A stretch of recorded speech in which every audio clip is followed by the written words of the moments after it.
항상 이슬만 먹고 사는 원장 한정열입니다. 반갑습니다. 오늘은 만성 비형간염 치료제 베물리디 허가 사항과 보험 급여 기준이 바뀌었기 때문에 이 점에 대해서 말씀드리려고 합니다. 만성 비형간염 치료제로 1차 치료제로 많이 사용하는 약이 바로 비리어드, 상품명으로 그냥 말씀드리겠습니다. 비리어드, 베물리디, 바라쿠르드, 베지보 네 가지 약제 중에서 하나를 선택을 하게 되는데요. 비리어드하고 베물리디의 허가 사항과 급여 기준이 약간 바뀐 점이 있습니다. 그 점에 대해서 말씀드리겠습니다. 비형 간염 치료제 베물리디 같은 회사 약품이에요. 베물리디하고 비리어드는 기일리어드라고 하는 항바이러스를 잘 만드는 회사입니다. 그 회사에서 비리어드 다음으로 약제의 안전성을 더 강화시킨 약으로서 베물리디를 출시하게 되었었죠. 이 약제 베물리디는요, 이제는 이제 모든 단계의 간장염 환자에서 사용이 가능합니다. 예전에는 복수차고 황달이 와 있는 비대상성 간경변에서는 베물리디를 사용할 수 없었지만 이제는 사용이 가능합니다. 모든 단계의 신장염 환자에게 역시 처방이 가능합니다. 예전에는 말기 심부전이라고 하는 콩팥의 사구체 여과율이 15 이하인 경우에 있어서는 처방할 수가 없었습니다. 지금은 모든 단계의 신장염 환자, 즉 말기 심부전 환자, 또 그로 인해서 혈액 투석을 받고 있는 환자에게도 투약을 할 수가 있습니다. 그 다음에 65세 이상은 사용에 좀 주의를 필요로 했었는데요. 이제는 안전하기 때문에 65세 이상의 환자라 하더라도 용량 조절이 불필요합니다. 그리고 예전에 베물리디는 식사와 함께 복용이라고 했었는데요. 이제는 식사와 함께 먹건 그렇지 않은 빈속에 먹건 다 가능합니다.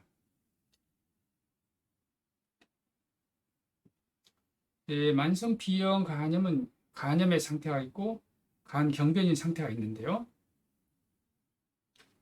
간경변은 대부분 간염이 한 80% 되고 간경변이 한 20% 정도 되는데요.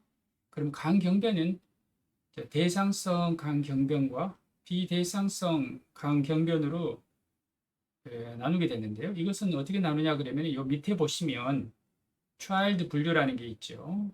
여기서 보면 알부민이 떨어져 있어서 복수가 찬다거나 그다음에 간 기능이 많이 떨어지게 되면 황달이 생기게 되죠. 황달이 오거나 또 간에서는 혈액 응고인자를 만드는데 이게 잘 만들어지지 않으면 혈액 응고 시간을 재는 프로스롬빈 타임이라는 게 있는데 프로스롬빈 지연 시간이 길어지게 됩니다. 이런 것을 가지고 이것이 없는 경우는 괜찮은 경우는 이제 대상성 간경변이고 그러니까 복수나 황달이 있는 경우는 비대상성 간경변이라고 합니다. 그래서 간경변을 이렇게 분류를 하게 되는데 예전에 베물리디의 경우에 있어서는 비대상성 간경변에 처방을 해서는 안 됐었습니다. 그러나 이제는 안전하다는 것이 임상으로 알려졌기 때문에 투약이 가능하게 된 것입니다. 비리의 경우에 있어서는 콩팥, 신장의 기능이 떨어질수록 약을 주는 그 복용 간격을 조절하면서 주었습니다. 그래서 크레아티닌 청소율이라고 하는 것은 신장 기능을 평가하는 것입니다. 사구체 여과율이라고도 할 수 있겠는데요. 예를 들어서 50 이하인 경우에 있어서는 50 이상인 경우에 있어서는 비리어드를 하루에 하나씩 투약을 하게 되죠. 그래서 신기능을 보는 사구체 여과율 대개 50 그러면은요 정상을 100으로 보시면 됩니다. 절반 정도 신장 기능이 떨어졌다 그러면은 그 이하부터서는 비리어드 양을 줄이게 됩니다. 그래서 30에서 50 사이, 즉 정상 신장 기능이 약 30% 이상에서 50% 사이는요 이틀에 하나씩을 먹게 됩니다. 이틀에 하나씩 그 비리어드를 먹는 분들은요 신장 기능에 문제가 있어서 그렇습니다. 그 다음에 신장 기능이 10에서 30, 즉 정상의 10에서 한 30%라고 그냥 쉽게 생각하시면 3, 4일에 하나씩 먹게 됩니다. 그 다음에 혈액 투석하게 되는 경우에 있어서는 투석 후에 하나, 일주일마다 한 알만 먹게 됩니다. 배멀리디 경우에 있어서는 예전에는 이러한 콩팥 여과율이 15 이하인 경우, 우리가 말하는 말기 심부전의 경우에 있어서는 금기였습니다. 그러나 이제는 콩팥 기능에 관계없이 투약할 수가 있고, 혈액 투석을 하는 사람도 배멀리디를 투약할 수가 있습니다. 즉, 그만큼 안전성에 대한 연구가 뒷받침이 되어서 이제 투약할 수 있게 된 것입니다. 그래서 배멀리디는 신장 기능에 관계없이 하루에 하나씩 먹게 되고요. 혈액 투석하는 날만 투석 후에 하나를 먹게 되면 되겠습니다. 물론 이제 매일 하나씩 먹습니다. 배멀리디의 허가사항이 바뀐 것을 보면요. 예전에는 식사와 함께 복용한다고 했었습니다. 그래서 식사를 못하게 되는 경우에 있어서는 간식을 먹으면서 배멀리디를 먹으라고 우리가 이야기를 했었는데 이제는 그럴 필요가 없는 것이죠. 그다음에 신장의 환자의 경우에 있어서 예전에는 이 말기 심부전에 해당이 되는 신장 기능이 15 이하인 경우, 퍼센트로 되게 정상에 비해서 약 15%라 생각하시면 됩니다. 그 이하로 떨어지게 되는 경우에 있어서는 금기였었는데 이제는 금기가 아니고요. 그리고 혈액 투석하는 경우에도 금기였었는데 혈액 투석 후에 그날 먹으면 되겠습니다. 그리고 비대성성 간경변 환자에서도 이제는 투약할 수가 있습니다. 그리고 65세 이상 고령 환자에 있어서 주의가 필요하됐었는데 이제는 안전하기 때문에 염려치 않고 투약해도 되고요.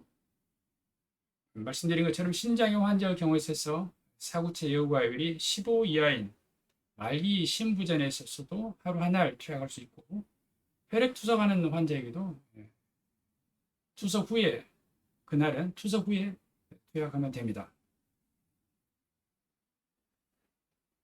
이러한 것은 예를 들어 신장염 환자에 있어서 말기 심부전 환자에 안전하다, 혈액 투석 환자에 안전하다라고 하는 것은 그러한 임상 연구가 있었죠. 그래서 임상 연구를 통해서 여전히 효과적이며 안전하기 때문에 허가사항이 바뀐 것입니다.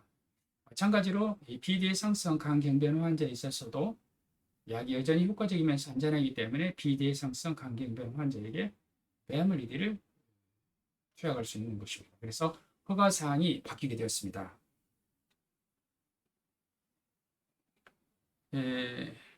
그러나 여전히 배멀리디는 우리가 항바이러스를 분류할 때 뉴클레오사이드 아날로그하고 뉴클레오타이드 아날로그가 있는데요. 뉴클레오타이드 아날로그에 속합니다. 이 뉴클레오타이드 아날로그의 경우에 있어서는 신손상의 위험성이 있기 때문에 안전한 약제 배멀리디를 투약한다 하더라도 신장에 대한 감시 검사는 합니다. 특히 이제 세뇨관 손상이 오게 되고 근위 세뇨관 손상이 올 수 있기 때문에 이 점에 대해서 잘 관찰하면서 배멀리디를 처방을 하게 됩니다. 예전에는 이 배멀리디를 사용하다가 간암이 생기게 되는 경우가 있었으면 다시 비리어드로 약제를 바꿔야 됐었습니다. 또는 간 이식을 하는 경우도 마찬가지로 비리어드를 바꿔야 됐었습니다. 지금은 다 가능합니다. 그래서 배멀리디를 사용하는 도중에 간암이 생기거나 또는 이제 간 이식을 하게 되는 경우를 하더라도 그대로 그냥 배멀리디로 사용해서 치료하실 수가 있습니다. 예전에는 비리어드를 받고 있습니다. 그 다음에 비리어드 말고 다른 약제들을 사용하다가 약제 내성 돌연변이 바이러스가 생기게 되면은 그때는 배멀리디로 바꿀 수가 있습니다. 다음 비리어드의 경우에 있어서는 바뀐 내용은요. 산모의 경우에 있어서 대개 산모의 경우에 있어서는 바이러스 양은 아주 많지만 간 기능이 정상인 상태의 면역 관용기인 경우가 많죠. 이 면역 관용기의 산모에게 있어서 수직 감염을 막기 위해서, 즉 엄마로부터서 신생아로의 비형 간염의 감염을 막기 위해서 비리어드를 투약을 할 수가 있습니다. 이때는 배멀리디가 아닙니다. 비리어드가 안전하기 때문에 비리어드를 사용을 하게 되는데요. 임신 24주에서 32주 사이에 비리어드를 시작을 해서 출산 후 2주에서 12주까지 비리어드를 투약할 수 있고, 예전에는 치료 목적으로 투약하는 것이 아니었기 때문에 보험이 되지는 않았었는데요. 이제는 이 수직 감염 예방을 위해서 약제를 투약할 때도 보험이 됩니다. 대개는 임신 28주에 치료를 시작을 해서 출산 후 대개 4주까지 투약을 하게 되고요. 대개 산모의 바이러스 양이 100만 카피, 그러니까 20만 인터내셔널 유닛. 카피하고 인터내셔널 유닛은요, 카피로 5로 나누면 대개 인터내셔널 유닛이 나옵니다. 그러니까 20만 인터내셔널 유닛 이상이면 수직 감염 예방을 위해서 비리어드를 보험으로 투약을 할 수가 있습니다. 이러한 것이 허가 허가 사항도 바뀌었고 또 보험에 대한 것도 바뀌었습니다.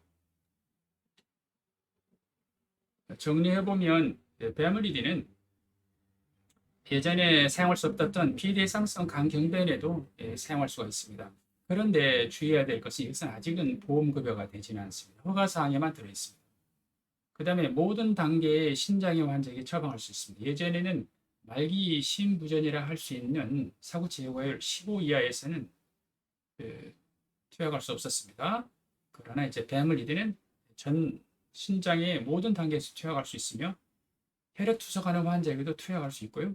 그것은 당일날 투석 후에 투약하면 되겠습니다. 그 다음에 65세 이상 환자에게 안전하게 투약할 수 있고요.